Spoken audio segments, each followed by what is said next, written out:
A good tavach, a good moed. Wanted to end off the season, coming to the end of the second season of these Divrei Torah, of meaningful ideas on the Parsha.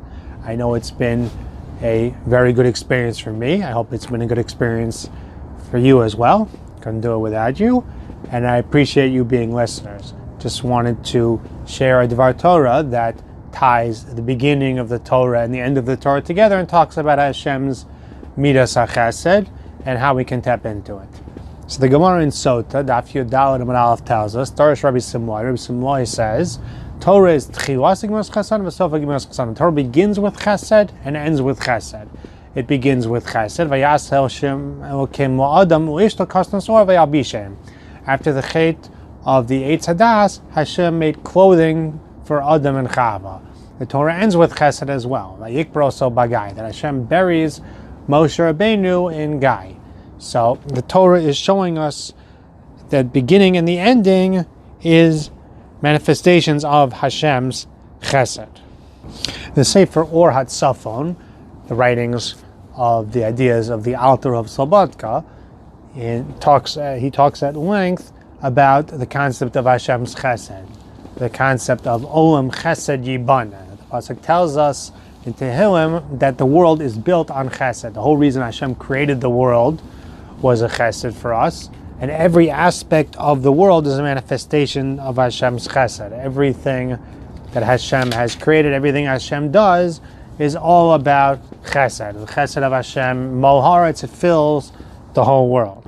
Alter goes on at great length about it, Ayin Sham, but he points out from this Gemara that we see that the will of Hashem was not just in the world that it's all about Chesed, but we see the Torah also shows that Hashem's desire for Chesed, because the Torah's beginning and end, and obviously it's therefore the whole thing is all about Hashem's Chesed. And the Alter said that the world stands on three things, the Mishnah tells us, Torah, Avodah, and Chesed. But at the end of the day, the root of everything is Chesed of Hashem. That the Torah and the Avodah, they really boil down to the Chesed Hashem. They are really coming from the Chesed Hashem. Otherwise, how else did the world survive? Before the Matan Torah, before the building of the Beis HaMikdash, when there was no Torah and Avodah, it was standing based on Chesed. Hashem was Mekayim the whole world on Chesed, because that's the Tamtzis and the Tachlis of the Torah and the Avodah. It's a midah we have to strive for.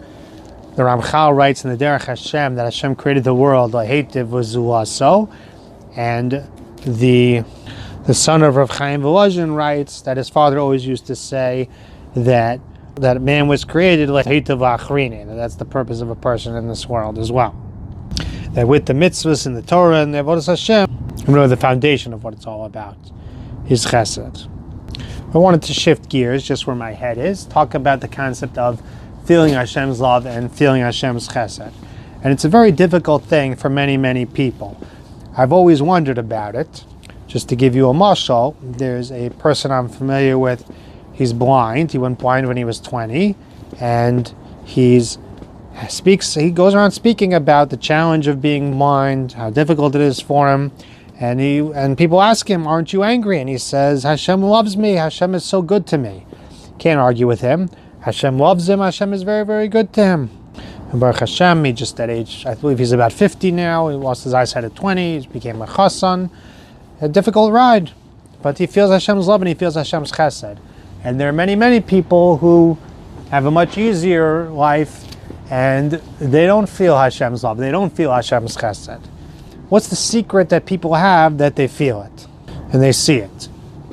I've wondered about this topic for many, many years.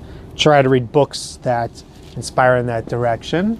One of the most amazing books I've read is the Kloisenberger Rebbe book. The Kloisenberger Rebbe was somebody who, tremendous tzaddik, who lost his entire family of 11 children and his wife, and his entire community developed in the Holocaust. And he was someone who kept the same mindset before, during, and after the Holocaust of how can I make a kavod shamayim, how can I build Torah, how can I do mitzvahs, and I bring others to mitzvahs. That was what he was trying to do before the war. That was what he tried to do during his time in the camps, just to bring others to Torah, accomplish as many mitzvahs as he could. And that's what he tried to do as soon as the war was over in the deep camps and beyond. How can I build Torah? How can I elevate Kavod Shemai? Really very mind-blowing. How does a person accomplish that? How does a person keep that clarity of perspective? So I'm not really sure. Very, very difficult thing. I know that a person has to work to get there and try to feel that Hashem loves them and appreciates the good things that we do.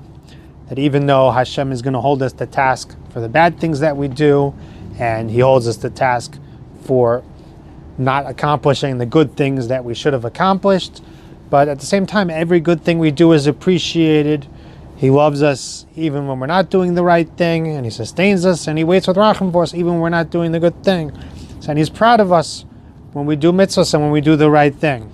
And we have to develop and work to develop a sense of ayin tova, work to develop a sense of appreciating Hashem's chesed in the world and in our own lives. And the truth is, the Svarim tell us that that a yid who has strong emunah, that tsaros only brings him closer to HaKadosh Baruch Hu. Rabbeinu Yonah writes in Mishlei that a person who hopes to Hashem, when he davens, he's not answered. He just keeps davening and he keeps growing in his closeness and appreciation of HaKadosh Baruch Hu. That's a person who has that emunah. All the tsaros just only bring him closer and closer to HaKadosh Baruch Hu. But it's still very challenging. How do we do that? How do we get there?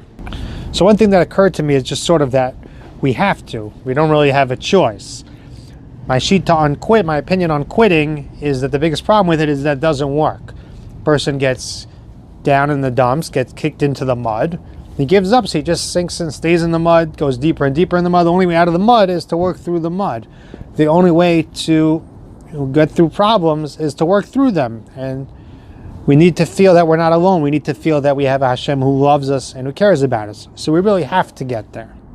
A person can hold on to his anger, but he won't be besimcha. If a person wants to be besimcha, they have to develop that kind of relationship with HaKadosh Baruch Hu. A psychologist might say that a human being is in fact wired that way, because a person will come to that because a person needs that. A person who believes in Hashem will say that that's actually the truth, and that Hashem, because we come from the Tzelem Elokim, because we're made in God's image, therefore we have that innate connection. It's something we're able to tap into. I wanted to share with you another perspective I recently got. I picked up a book called The Rolling Rabbi. Found it very moving. Somebody, Rabbi Symes Alav Hashem, was a Chavetz Chaim person, passed away a few years ago. He went out to become a Rebbe in Ottawa, and he was involved in a car accident, and he became a quadriplegic, and he spent the last 6 years of his life in deterioration and pain, going through tremendous challenge. But I heard him speak in the yeshiva a few years after the accident, and his perspective was, I was trying to do the Ratzon Hashem in yeshiva. I was trying to be a Marbitz Torah and spread Torah and Kavod Shemayim when I moved to Ottawa. And now I had an accident, and now I'm still trying to do that. I'm still me. I'm still the same person trying to do the Ratzon Hashem, trying to build Torah in whatever way I can, whatever capabilities I have. Kept that same sense of mission, that same sense of connection to Hashem, preaching Hashem's law. Very moving book, very moving story. Anyway, he had a perspective that somebody asked him, are you angry? And he said, what am I going to be angry at? I'm going to be angry at Hashem? So a little bit, it struck me. I was like, a lot of people get angry at Hashem. I thought maybe what he meant was just that from a theological perspective, it doesn't really make any sense. You get angry at somebody because they're wrong. Hashem is perfect. Hashem is everything. Everything you thought of, Hashem thought of. So Hashem is always right. So there's no getting angry at Hashem. Whatever he thinks is he's correct about everything. There's no such thing as getting angry at him. There's maybe a perspective that struck me I thought was interesting. Something we could try to learn and grow from. It's my bracha to everyone that we should be able to be zocher, to tap into Hashem's love and Hashem's chesed.